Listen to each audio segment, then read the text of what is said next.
तो चलिए internet of things यानी आईओटी और माइक्रो कंट्रोलर्स की दुनिया में अपना पहला कदम रखते हैं। आज हम एक बहुत ही सिंपल लेकिन बहुत ही ज़रूरी प्रोजेक्ट बनाने वाले हैं। तो एक सवाल हमेशा आता है कि हम हमेशा एक एलईडी को ही सबसे पहले क्यों ब्लिंक करते हैं। अगर आप एक एलईडी को ब्लिंक कर सकते हैं ना, तो इसका मतलब है कि आप किसी भी इलेक्ट्रॉनिक डिवाइस को ऑन या ऑफ कर सकते हैं। ये एक तरह से हार्डवेयर की दुनिया का हेलो वर्ल्ड है। ये इस बात का सबूत है कि आप कोड के जरिए असली दुनिया की चीजों को कंट्रोल कर सकते हैं। तो चलिए मिलते हैं हमारे इस पहले प्रोजेक्ट के छोटे से लेकिन बहुत ही पावरफुल दिमाग से।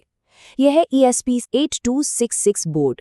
ये अपने आप में एक कमाल का छोटा सा कंप्यूटर है जिसमें वाईफाई पहले से ही आता है, जो इसे आईओटी प्रोजेक्ट्स के लिए बिल्कुल परफेक्ट बनाता है।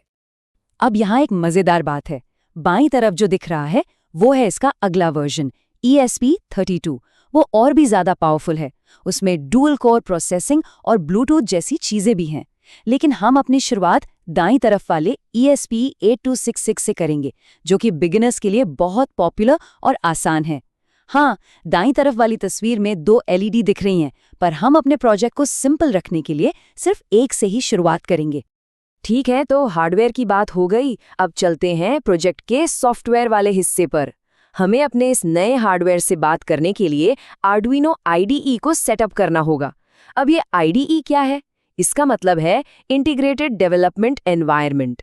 आसान भाषा में ये वो प्रोग्राम है जहां हम अपना कोड लिखेंगे और उसे बोर्ड पर भेजेंगे।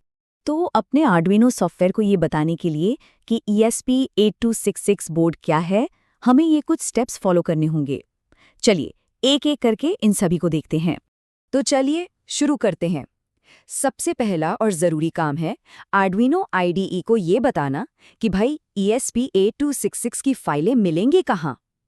इसके लिए फाइल में जाकर प्रेफरेंसेस खोलिए और जैसा स्क्रीन पर दिख रहा है, इस URL को एडिशनल बोर्ड मैनेजर URLs वाली फील्ड में डाल दीजिए।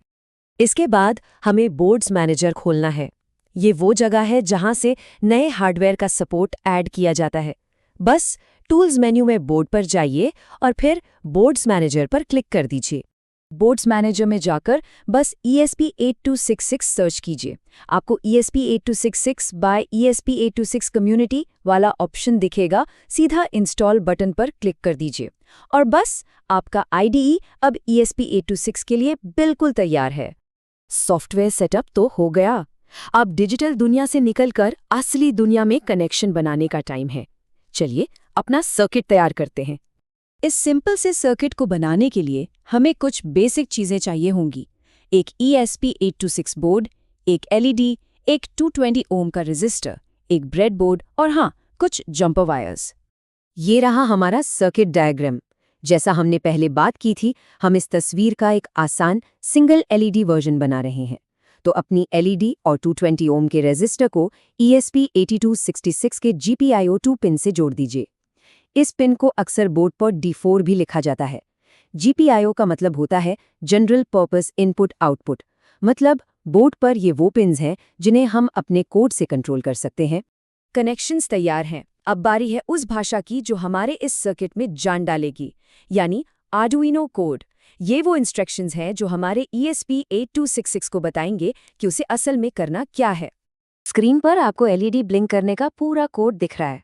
अब अगर ये थोड़ा डरावना लग रहा है तो चिंता की कोई बात नहीं।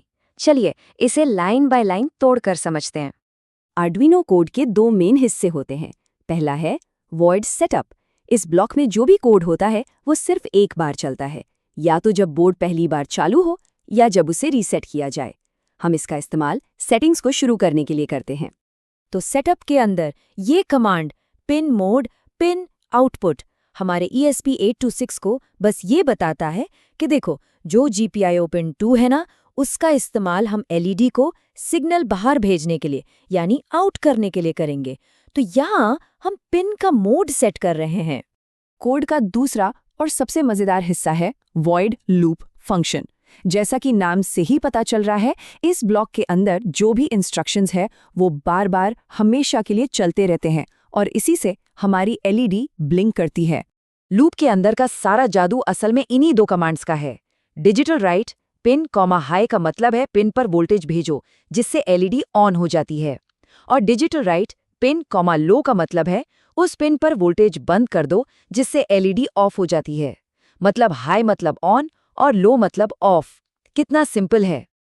लेकिन अगर हम एलईडी को सिर्फ फटाफट ऑन और ऑफ करेंगे तो ये इतनी तेजी से होगा कि हम उसे देख भी नहीं पाएंगे। यहीं पर डिले 1000 मिलीसेकंड्स कमांड काम आता है। ये प्रोग्राम को 1000 मिलीसेकंड्स यानी ठीक 1 सेकंड के लिए रुकने को कहता है, जिससे हमें वो ब्लिंक साफ साफ दिखाई देता है। चलिए अब सबसे मजेदार हिस्से पर चलते हैं। हमने अपना कोड लिख लिया है, अब इसे अपने कंप्यूटर से ESP8266 बोर्ड पर भेजने का समय है। कामयाबी के लिए बस ये आखिरी कुछ स्टेप्स हैं।